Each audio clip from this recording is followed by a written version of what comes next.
नमस्कार विद्यार्थी मित्रों, आप सब मजे में होंगे और अभी तो आप घर बैठकर ही अपनी पढ़ाई का काम कर रहे हैं। और हमने पिछले एपिसोड में पुनरावर्तन के जरिए भाषा सज्जता के तहत संज्ञा, सर्वनाम और विशेषण शब्दों के बारे में जाना था।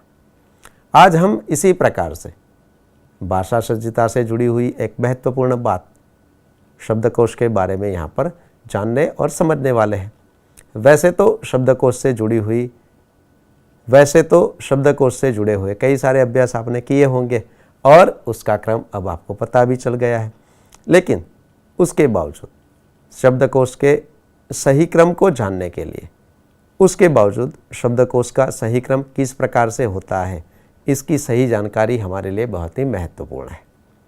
तो आज हम उसके बारे में ही यहाँ पर चर्चा करने वाले हैं। तो शब्दकोश के क्रम में शब्दों को किस प्रकार से रखा जाता है, उसे अच्छी तरह से समझने के लिए आइए पहले ये क्रम देख लेते हैं कि जिनमें वर्णों को हम किस क्रम में रखते हैं और उनका सही क्रम हमें किस प्रकार से समझना और याद रखना है। तो देखिए ज़रा, आपकी स्क्रीन के ऊपर मैं आपको कुछ वर्ण दिखा रहा हूँ और शब्दकोश के क्रम के लिए आपको इसी क्रम को याद रखना है और समझना भी है। तो मेरे साथ पढ़ते भी जाइए। ये पहला जो वर्ण आप देख रहे हैं ये कौन सा है? हाँ, यह है अम।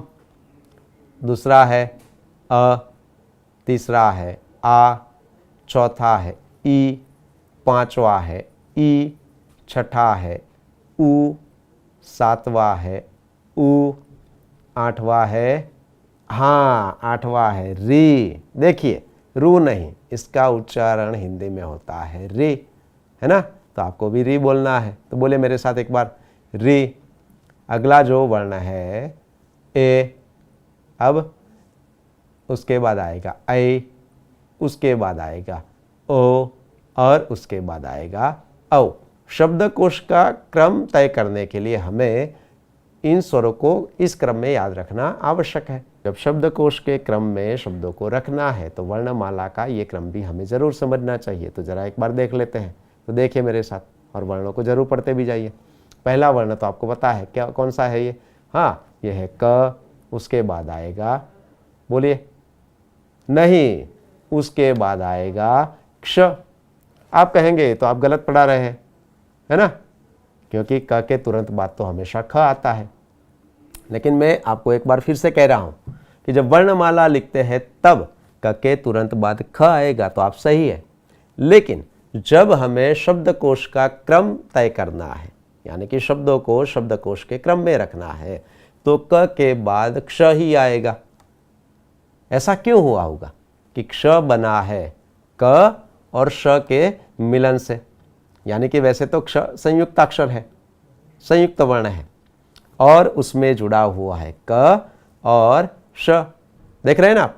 हाँ, इसीलिए क के तुरंत बाद हम शब्दकोश के क्रम में क्ष वाले शब्दों को रखते हैं। अब आएगा ख, है ना? तो आप सही है। ख के बाद ग, उसके बाद ग, उसके बाद च, उसके बाद छ, उसके बाद ज। और अब यहाँ पर भी जैसे क्ष बीच में आता है, इसी प्रकार से हम अंत में एक और वर्ण लिखते हैं, ये है ज्ञ, है ना? यहाँ पर भी आप सोचेंगे कि ये तो अंत में आता है और ये तो ज के तुरंत बाद आप यहाँ पर लिख रहे हैं, और ये ज्ञ बना है, ज के साथ जुड़ा हुआ है एक अनुनासिक है इय, और इनके मिलन से हमें एक नया वर्ण मिलता है, ये वर्ण है ज्ञ। तो अब आप ये समझ चुके हैं कि ज के तुरंत बाद ज्ञ वाले शब्द यहाँ पर शब्दकोश के क्रम के अनुसार हमें रखने हैं। उसके बाद आएगा ज, ट, ठ, ड, ड, अण, त। और यहाँ पर भी आप देख रहे हैं कि त के तुरंत बाद त्र, और ये तो संयुक्त वर्ण है। अब जरा सोचिए कि जैसे क्ष बना है, जैसे ज्ञ बना है, इसी प्रकार से त के साथ कौन सा वर्ण जुड़ा हुआ होगा? जरा आप खुद बोल के ये देख लीजिए। बोलिए, त्र।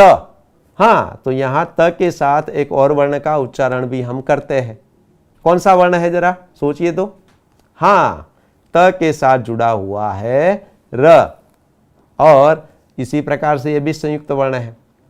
यानी कि वर्णमाला में भले हम इसका क्रम अगर नहीं लिखते, लेकिन शब्दकोश के क्रम में अगर हमें शब्दों को रखना है तो त के तुरंत बाद ही त्र वाले शब्द आएंगे, तो ये हमें ध्यान में रखना है। आइए आगे बढ़ते हैं। त्र के बाद आएगा थ, द, ध, न, प, फ, ब, ब, म, य, र, ल, व, श। अब सोचिए, ये आ गया श, है ना। तो यहाँ पर भी श के साथ एक और वर्ण जुड़ा है और वह वर्ण है र। तो श्र, श के तुरंत बाद हमें यहाँ पर लिखते हैं कि श के तुरंत बाद ही श्र वाले शब्द आएंगे। आइए, श, स और अंत में है ह। तो विद्यार्थी मित्रों, यहाँ पर आपने शब्दकोश के क्रम के लिए शब्दों को किस क्रम में रखना चाहिए और कौन से वर्णों को इसलिए हमें ध्यान में रखना है, यानी कि स्वर का कौन सा क्रम हमें ध्यान में रखना है, और उसके अलावा वर्णमाला का जो क्रम है और उसमें भी क्ष, ज्ञ, त्र और श्र कौन से क्रम में हमें रखने हैं, इनकी जानकारी आपने प्राप्त यहाँ पर कर ली है। अब हम इसी से जुड़ा हुआ एक अभ्यास यहाँ पर देखेंगे। तो देखिए ज़रा, यहाँ पर मैं आपके लिए कुछ शब्द यहाँ आपको दिखा रहा हूँ। आपको इन शब्दों को शब्दकोश के सही क्रम में रखना है। तो देखते जाइए और कौन सा शब्द पहले आएगा ये सोचते भी जाइए। चलिए पहले शब्दों को देख लेते हैं। पढ़ते जाइए और हो सके तो अपनी कॉपी में लिखते भी जाइए। वफादार, नंदन, खत, समाधि, पक्षी, ईदगाह, करुणा, गुजारिश, जूता, मनोरथ, अवनी, हिरन, तितली, दस्तकार। तो यहाँ पर आप देख रहे हैं कि भिन्न भिन्न वर्णों से बने हुए कुछ शब्द मैंने आपके सामने रखे। अब आपको इन शब्दों को शब्दकोश के सही क्रम में रखना है। तो तैयार है आप? और सोचिए ज़रा कि हमने अभी जो तालिका के बारे में जाना है और समझा भी है, तो उसके अनुसार इनमें से अब पहला शब्द कौन सा आएगा? हाँ, आपका उत्तर बिल्कुल सही है। पहला जो शब्द आएगा वह है अवनी, क्योंकि शुरुआत अ से होती है और अगर अनुस्वार वाला अ होता तो वह इससे भी पहले आता, लेकिन यहाँ पर अवनी। उसके बाद सोचिए ज़रा दूसरा शब्द कौन सा आएगा? हाँ, ईदगाह, क्योंकि अ के बाद आ, लेकिन आ वाला शब्द यहाँ पर नहीं है। उसके बाद ई, लेकिन नहीं है, तो ई वाला शब्द यहाँ पर आएगा ईदगाह।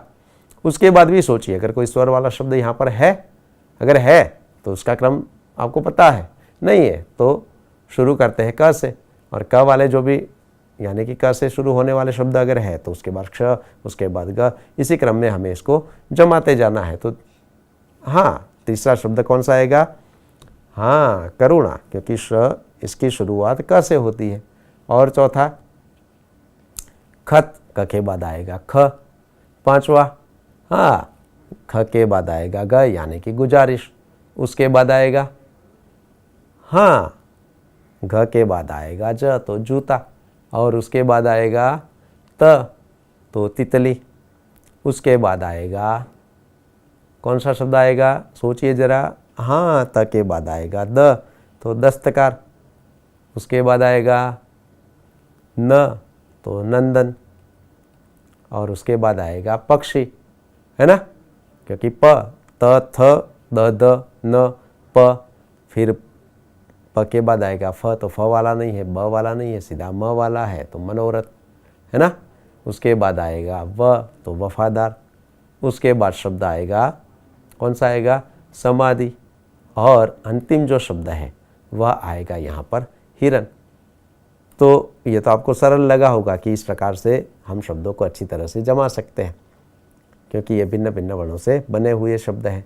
और अगर हमें एक ही वर्ण से जुड़े हुए भिन्न भिन्न शब्दों को सही क्रम में जमाना है तो उसके लिए भी हमें वर्णमाला का जो क्रम है उसकी सही जानकारी होनी चाहिए, और साथ ही साथ हमें स्वर को अच्छी तरीके से याद रखना है।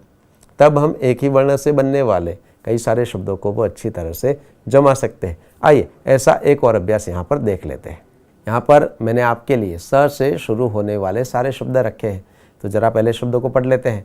सोच, सागर, सिपाही, संगत, सूक्ष्म, सुख, सौगात, सृष्टि, सीमा, सदन, सेवक और सैनिक।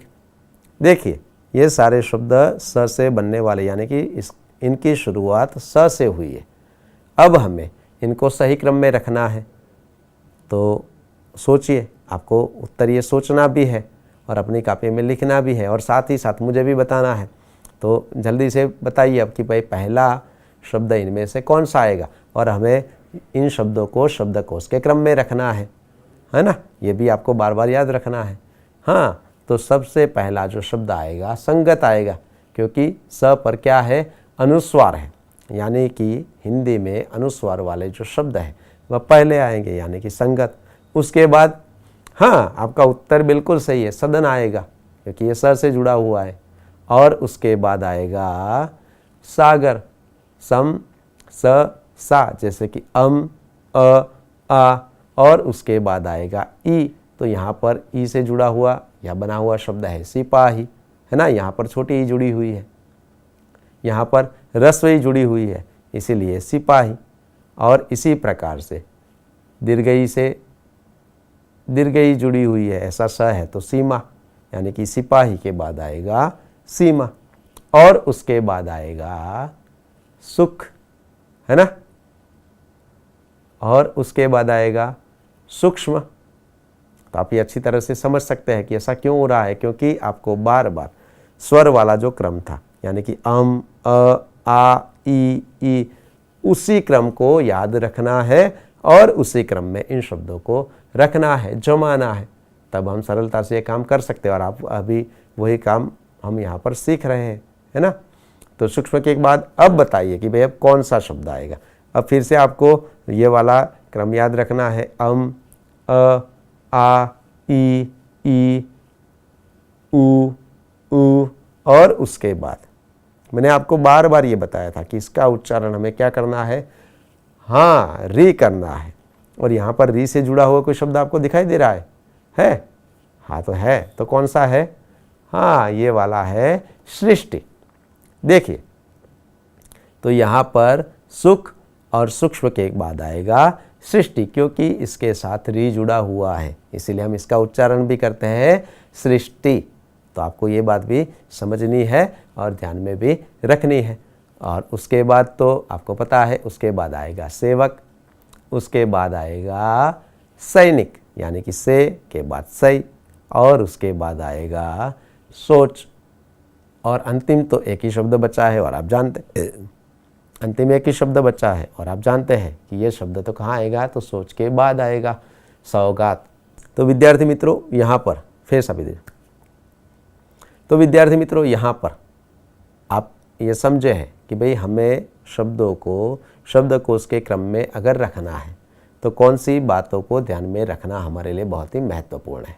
और अगर इतनी सी ही बातें हम ध्यान में रखेंगे तो हमें चाहे कितने भी भिन्न भिन्न वर्ण से बने हुए या एक ही वर्ण से बने हुए शब्द दिए जाते हैं तो हम उनको सही क्रम में शब्दकोश के क्रमानुसार रख सकते हैं।